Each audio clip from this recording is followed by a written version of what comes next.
Hi guys! This is Summer Susie! Welcome to my channel! Ngayon guys, magluluto tayo ng sauce para sa ating spaghetti! O, di ba? Medyo naiiba naman ito ngayon guys, kesa dun sa mga previous na spaghetti natin. Kasi di ba gumawa ako ng sardines spaghetti. So ito naman, yung normal na ginagamit natin pang spaghetti, yung karne, iba na naman. Karne naman ang gagamitin natin nito, guys. Okay? So, ituturo ko sa inyo, guys, kung ano yung mga ingredients natin. Kailangan natin ng garlic, tapos onion, tapos itong hotdog na binili ko po. Ito po ay chicken frank. Pwede naman gumamit ng beef or pork.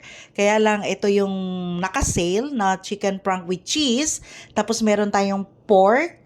Ayan, ito yung pork mince. Ito yung beef mince. Ihahalo ko tong dalawa. Then, maglalagay tayo ng konting sugar. Tapos, mushroom na hiniwa ko po. Tapos, ketchup. Tapos, guys, ilalagay ko na lang itong natitira kong gustibus ricotta sauce. Para din itong sa spaghetti, guys. Tapos, maglalagay ko ng patis. Then, cheese. Then, maglalagay tayo ng tomato paste. Tapos, yung ating spaghetti sauce. Oh, di ba guys? So, kanina guys, niluto ko na yung ating pasta. Trail naman na pasta yung guys, hindi yung mahaba. Para maiba naman. Okay? So, ngayon guys, magigisa na tayo ng ating spaghetti sauce. So, hi guys! Eto na tayo. Magigisa na tayo ng tomato sauce. So, ito yung ating casserole. Napansin nyo ba guys? Bago yung ating casserole ngayon, di ba? Guys, may nag-sponsor na po sa atin. Thanks to Farabels. Thank you very much, Far, dito sa casserole. So, ito guys, maglalagay na ako ng konting oil.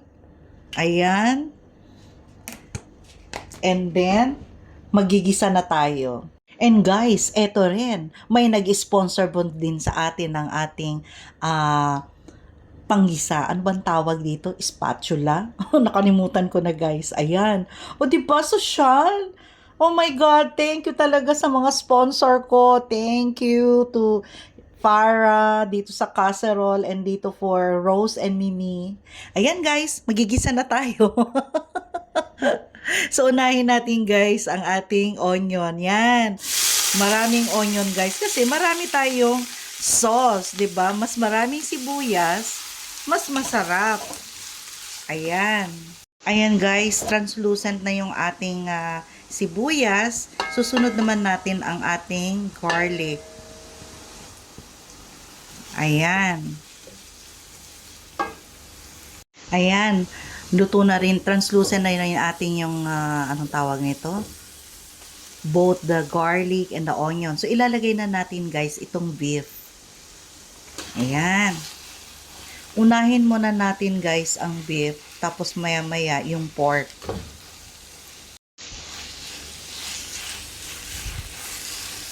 Guys, so niluto na natin itong beef for about 5 minutes. Ilalagay ko na rin guys itong ating pork. Ayan.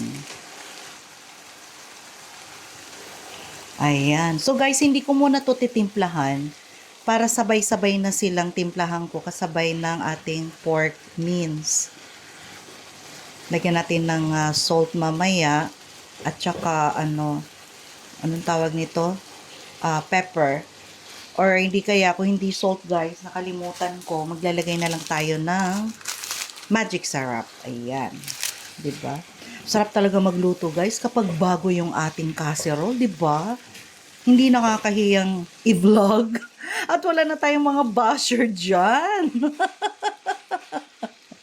So guys, titimplahan ko na ito para habang naluluto ito guys, manamnam na rin yung ating karne. 'Di ba?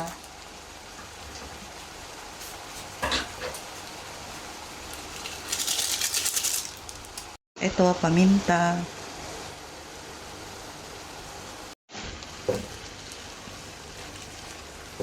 Guys, ihahalo ko na rin tong ating hotdog. Yan. So, instead nating ipiprito to separately, sasabay na natin dito. Ayan, para sabay po silang maluto. Tapos, maglalagay na tayo ng sauce. Tapos, ganun guys. Tapos na, kaagad, di ba? Mabilis lang. Isasabay ko na rin guys itong ating mushroom. Para maluto-luto din tong mushroom na to. Kahit na medyo pwede naman na to kainin. Pero mas gusto ko siyang igisa. Guys, ayan, luto na yung ating karne. So, ilalagay na natin itong sauce. Ayan. Sayang yung sauce dun natira sa dito sa sachet. So, nilagyan ko ng konting mainit na tubig. Ayan. O, diba? Ayan. Sayang. I-squeeze pa natin, guys. Ganon din ba kayo, guys? Comment below. Filipino talaga, 'di ba? Lagay ko din ito, guys, na ay, ano ba 'yan? Ayan, lagyan din natin, guys, ng konting tubig. 'Di ba? Sayang pa yung natira dito. And then itong ketchup. Ang hirap. Ang hirap niyang lumabas. Ayan guys, nilagyan ko ng konting tubig. O, di ba? Mabilis siyang lumabas sa lungga niya. Ayan. And then, halo-halo. O, di ba? Daming sauce. Ito naman yung guys, yung tomato sauce. Ayan, isang kutsara lang. Then, tikman natin guys kung tama na ba yung lasa. Baka mamaya kulang or tama na pala siya. Medyo maasim. Lagyan natin ng mga 3 kutsara. Yan. Okay? Maglalagay ako guys ng cheese, pampaalat, instead na maglalagay tayo ng ating anong tawag nito? Yung patis. Ito na lang guys. 'Di ba? Mas creamy pa 'to. Ayan, tapos halu-haluin. Tapos mamaya-maya tikman natin. So guys, hindi ako gumamit guys dito ng gatas. Usually yung iba naglalagay ng condensed milk. Ang akin kasi guys, paglalagay ko yun, hindi na siya magiging red, 'di ba? Medyo reddish ang dating, orange, ganun. Gusto ko kasi yung spaghetti is red. Kaya ayan, sugar na lang nilagay ko. So guys, tikman natin ang lasa ngayon kung tama na ba yung alat at saka tamis.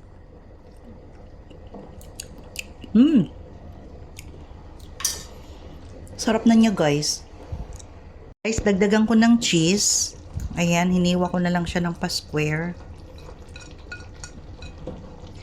Mas masarap kasi guys yung spaghetti kapag maraming cheese, 'di ba? Sino diyan nakaka-relate? Hindi naman tayo Italian guys na ang spaghetti is purely tomato sauce lang na maasim-asim. Tayong mga Pilipino, mahilig tayo sa manamis-namis, maasim, yung binabalanse natin ang lasa, 'di ba? Pero may mga ibang kabayan din, mga Filipino, gusto na rin nila yung maasim, yung Italian ang dating. Pero ako, mas prefer ko pa rin yung medyo manamis-namis. Lastly guys, maglalagay ako ng paminta para medyo anong tawag nito? Maanghang-anghang. Matamis na maanghang. Jollibee. So guys, eto, luto na yung ating spaghetti sauce. O, 'di ba? O ano na guys, gayahin nyo na ito guys. O, 'di ba? Gumawa rin kayo ng sarili nyo ding twist. Kung ayaw nyo, edi ito na lang yung recipe ang gayahin nyo guys. So, maglalagay na tayo guys ng pasta, okay? Eto na guys, ang ating finished product. Ayan, konti lang yung nilagay kong sauce. Tapos nilagyan ko lang na maraming cheese. Oh my God guys, can't wait to eat. Oh, tikman nga natin guys kung anong lasa.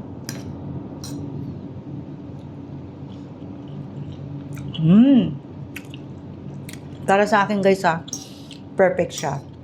Tamis, alat, at asim. Mm. Mm. O ano na guys. So, don't forget to like, share, and subscribe my YouTube channel, Summer Susie.